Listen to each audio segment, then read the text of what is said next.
Hola, wrestling fans. Hola, creamers. It is I, Hot Joe. And it's time, yet again, for us to talk to turkey, like Ted Turner, about some wrestling. We're going to talk about AEW Dynamite. We're going to talk about WWF Royal Rumble. And what's my current match count for 2024? All that and more on this lazy Sunday edition of Room for Cream.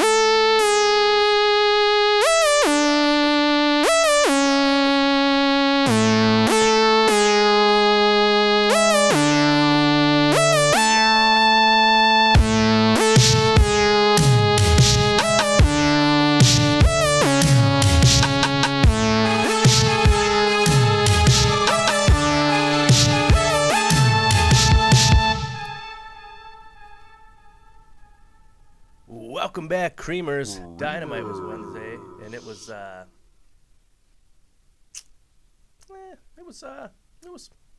okay. Fat bitch. I mean, it was definitely the best wrestling show of the week. There's no doubt about that. What do we have here? Dynamite opened up with Samoa Joe doing a promo about how, the AEW rankings are back, and so if you want to challenge for the world title, you got to earn it, right? Hook comes out and he shakes Samoa Joe's hand and he whispers into his ear. Well, not really whispers because there's a microphone in his hand, but he says in his ear, this is not the last time they will be seeing each other. So I guess that means later down the line, Hook is going to beat Samoa Joe. My guess would be when Samoa Joe is no longer the AEW champion. After that, we had the probably, in my opinion, best match of the week, though I have not watched Collision. So I've heard great things about the cage match, but I have not seen it. We had everybody's favorite, Hangman Adam Page. He clambered back to his old friends and decided to come. Versus Penta, and one hell of a match, mate. It was hard-hitting. It was fast-paced. The crowd wasn't quite into it right away because the crowd kind of sucked, which seems to be the theme of wrestling crowds of the week. But they eventually did get into it. Of course, Hanger got the victory. After that match, we had Wardlow versus Trent Beretta. And it was not a squash match. In fact, Trent got a lot of offense in this match, but the highlight of the match certainly was Wardlow hitting a last ride that made The Undertaker's last ride look like Rey Mysterio's last ride. It looked devastating because once you get one last ride, it's the last ride. You know what I mean? There's only the one. So next we had Deonna Purrazzo and Toni Storm in a sit-down face-to-face promo off. They sat down at the entrance stage, and it was insane. And here's why. I've never seen anything like it. Toni Storm, if you're not familiar, she's timeless Toni Storm. Her character is like a 1940s, 1950s film actress, and she's distraught, and she's, I don't know, she's in a psychosis, I guess, because of it. So often they film her in black and white. Her entrance is in black and white and stuff like that, for example. Her promos backstage are in black and white, right? Well, she sat on one side, Deonna Purrazzo sat on the other side, and Toni Storm was in black and white on her side of the screen, and Deonna Purrazzo was in color. It was pretty crazy. I've never seen anything like it. It was very, very cool. Deonna talked about how, Toni Storm isn't the same Toni Storm that she was when she was friends with her back in the dojo days, back when she used to sleep at Deonna Purrazzo's house. And Toni Storm, acts like she doesn't even know who she is. Deonna Purrazzo then lifts up her pant leg a little to reveal that she has a tattoo.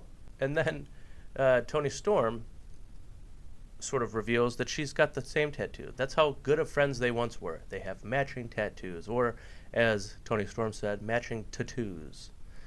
And ended up in a little bit of a brawl. There was shoes thrown. It was pretty entertaining. After that, Jon Moxley appeared to do a backstage promo. And the thing about Jon Moxley is that he could just give a promo. Like, he isn't even in a major feud right now, right? Like, he's just doing his John Moxley stuff. He cuts a promo that makes it seem like it's the last promo he's ever going to give. I mean, the guy is the best promo in wrestling, in my opinion. There's nobody who could talk better than John Moxley. And the reason I believe that is because he makes me believe him. When he describes how he's going to harm his opponent, I believe it. When he describes what's going on in his mind, I believe it. When he describes what he feels and thinks about his opponent, I believe it. I believe him. He seems not like a professional wrestler, but like a real fighter. Taya Valkyrie did a little backstage promo as well, where she described how Deonna Purrazzo isn't allowed to just come in and skip the line, and then Johnny TV, formerly known as John Morrison, made a very good point that I had never thought of before. No cuts, no butts, no coconuts.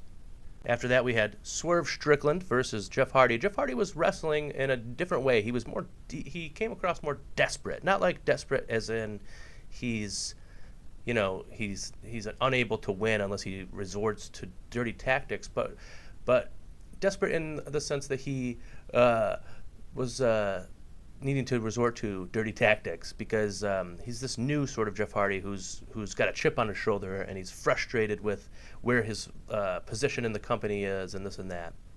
Now he's facing the top rising star in AEW, Swerve Strickland, and Swerve won. Of course he did. It was a pretty good match.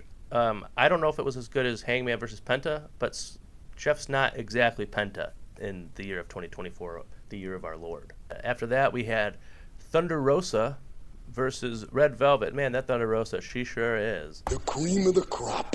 She's great. She's my favorite women's wrestler.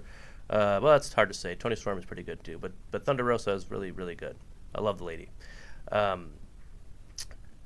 was a solid match. Thunder Rosa won, and afterwards she said into the camera that she's going to come for Toni Storm and the women's title, and then she said, or the TBS title, and then she kind of blanked. I don't know if she forgot who's the TBS champion or if she was trying to be disrespectful by saying that Julia Hart is just unmemorable or something. Either way, it kind of worked out. I thought it was funny. I got a laugh out of it. Next, we had Sting and Darby cut a promo in the ring. Darby put Sting over to the moon, gave him the microphone, and then basically he said his little catchphrases and stuff. But it appears they are challenging for the AEW Tag Team Championships, and I believe it was 2 weeks from this past Wednesday. So the Dynamite after next Dynamite against Big Bill and Ricky Starks. I believe Sting and Darby are going to win. I mean, it would be very bizarre if they, they went undefeated Sting's entire time in AEW and then he loses on a random episode of Dynamite right before he retires. So a couple weeks we're going to have new tag team champions. We had Mogul Embassy versus the Acclaimed and trios match for the AEW Trios Championships. It was all right. The finish was good, where Mogul Embassy tried to cheat, and this time the Bang Bang Gang assisted the Acclaimed and made sure that didn't happen, similar to last week. And now we've got the Bang Bang Scissor Gang, and it's great. I think Bullet Club Gold really do have the best, multi-man entrance in wrestling. And so does Acclaimed, though. That is a good entrance.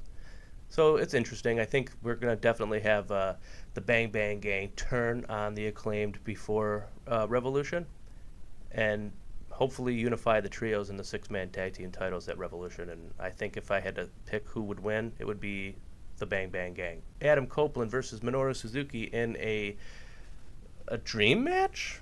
A match that, I don't know if I've ever thought about how I'd love to see it before, but I definitely enjoyed watching it this time. It was like maybe a little over 10 minutes long. It wasn't very long, but it was hard-hitting, especially for an Edge match, especially for an Adam Copeland match. This was a part of the Copeland Open, or the Cope Open, or whatever they're calling it. And I guess I read an article about how Copeland was talking to Tony Khan, and he was like, what would be really great is if we could get Minoru Suzuki. And I guess Tony Khan made a phone call, and then John Moxley went up to Copeland and said, "Hey, you're wrestling Suzuki next week." So yeah, I guess I'm sure Adam Copeland is very happy in AEW because he can do these things that he would never have been able to do if he was still in WWE. It was a pretty good match. Adam Copeland won. He went to shake Suzuki's hand afterwards. Again, it was a very hard-hitting match. Suzuki just groaned. It was like, that's Adam Copeland. And then Minoru Suzuki was like, ugh, and then walked away. And then Copeland got on the mic and said it was a great match. He loved it. He had a great time. Da-da-da-da-da. Hola, mi por favors. It's me, Hot Joe from Room for Cream. Do you enjoy a delicious taco as much as I do? Well, go on down to Danny's Drippin' Wet Tacos. And if you go down to Danny's Drippin' Wet Tacos after today, or during the day, in a little bit, in an hour, you can get a delicious 3 Drippin' Wets for $1. Mmm.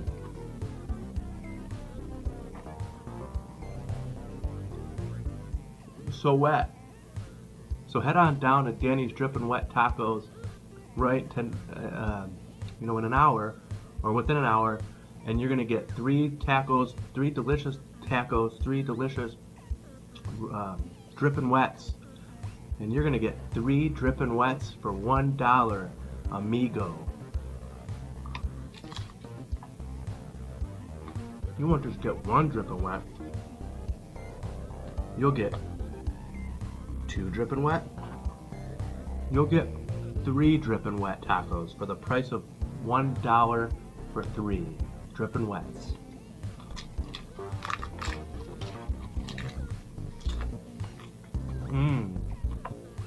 I love Drippin' Wet tacos, and I love Danny. So head on down to Danny's Drippin' Wet Tacos today. And then, you guys, last night, I watched a WWF.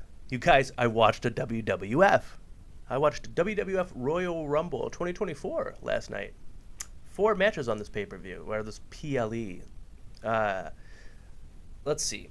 I have some notes I'm going to go over here. Let's see, where is it here? I went to my old high school friend David's house last night to watch Royal Rumble. We watched many a pay-per-view in high school together. I won $60 from betting on the men's Royal Rumble. I had entrant number 15. That was Cody, who I wanted to win anyways. So it was perfect. Spoiler alert. I enjoyed some delicious buffalo cauliflower wings. And I won a board game in a wrestling trivia contest.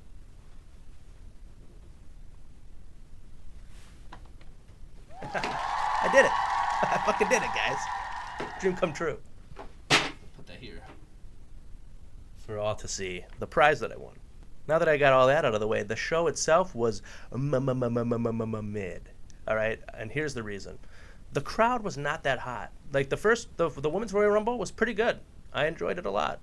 And we had some cool surprises. Jordan Grace from TNA, the TNA Knockouts champion, was in the Rumble. She was, Naomi was in the Royal Rumble. That was pretty cool. She's back, I guess, or maybe. I don't really know. But I guess TNA and WWE have a working relationship. And the press conference after the Royal Rumble, Triple H described TNA and WWE's relationship as a working relationship. So I don't know if it's the type of working relationship that like AEW and New Japan have, where they're a very close relationship and they trade wrestlers back and forth quite frequently. But we'll see. I mean, it's interesting. WWE working with other promotions. It's a new world, isn't it? Though Bayley won the Women's Royal Rumble, I kind of wanted Jade Cargill to win. Once she was in it, I was like, oh yeah, duh. I want her to win it. But it's all right. She still looked really strong. They treated her like a star, and it took 2 women to eliminate her.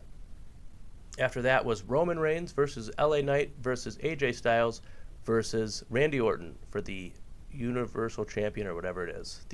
For the WWE Undisputed Universal Championship. I don't know what it is. The gold one, the big gold-plated thing they've got. Roman Reigns' belt.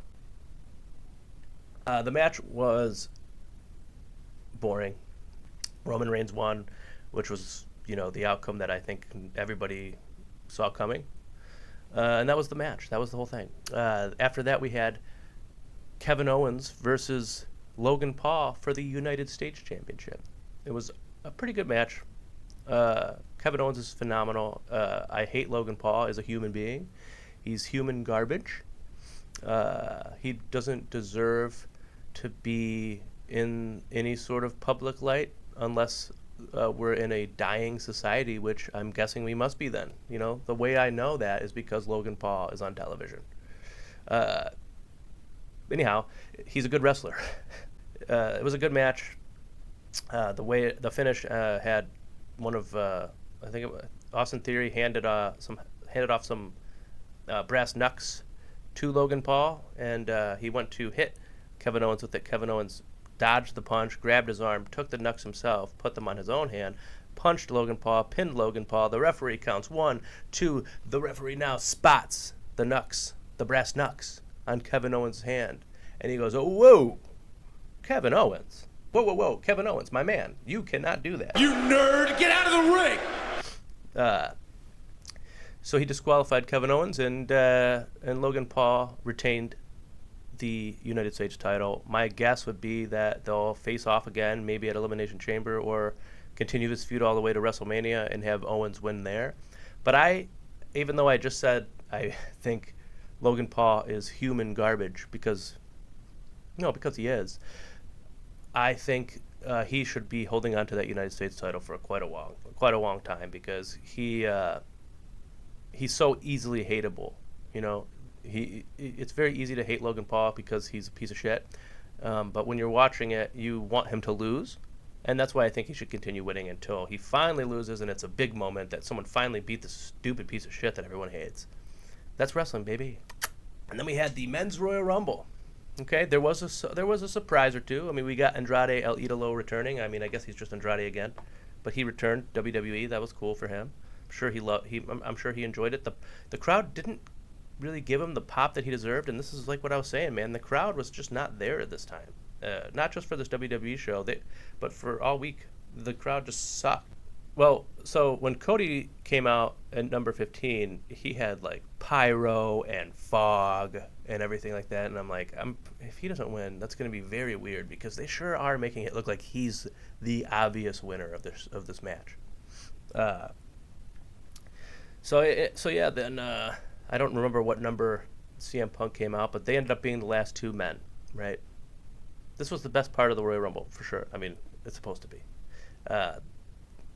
Cody Rhodes, member of the Elite, versus CM Punk, and the Elite won. The right call, because CM Punk doesn't need to win the Royal Rumble to challenge Seth Rollins for WrestleMania. He's already on the same brand as him. If Cody wants to finish the story, he needs to win the Royal Rumble.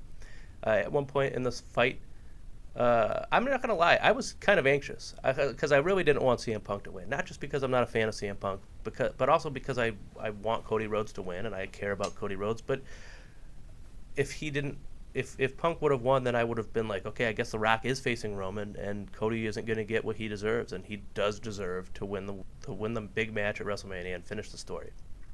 So CM Punk, at one point, I guess he said, I'm not going to lose to Dusty Sun or something like that, which is a good line. The crowd kind of turned on Punk a little bit towards the end there. I think that everybody just really wanted Cody to win. I don't think it was that people hated Punk, because when he came out, they sure popped their tits off, didn't they? So yeah, I think the right man won. Cody Rhodes won the Royal Rumble. If I was going to base whether or not I'm going to watch WWE from now on this Royal Rumble, the answer would be no, because it wasn't very good. But what can I do about that? I mean, I talked to my buddy Ben last night while watching Royal Rumble. He's a WWE fan. I'm an AEW fan. he kept describing AEW's ring style as moves. And that's just, to me, something that says, like, I don't watch AEW, because, yes, in-ring wise, like, the in-ring action is the highlight of AEW, but there is storytelling, and it's just a different form of it than what WWE does. WWE has a style, you know what I mean? Every wrestling match in WWE is virtually the same style of wrestling over and over again, where AEW is a variety show. If you want to watch Lucha Libre, you've got Lucha Libre. If you want to watch technical wrestling, you've got technical wrestling. If you want to watch big meaty men slapping meat, you've got big meaty men slapping meat. If you want to watch a brawl, you've got a brawl. You've got all these different styles of wrestling crammed into one. And that's why I like AEW better. But WWE still is wrestling, I guess, right? They're certainly a television show. So, anyways, folks, that's all the time we've got for tonight. It was great having you, and I love you, and I appreciate you coming around here. Okay, I love you. I wish you the best, Creamers.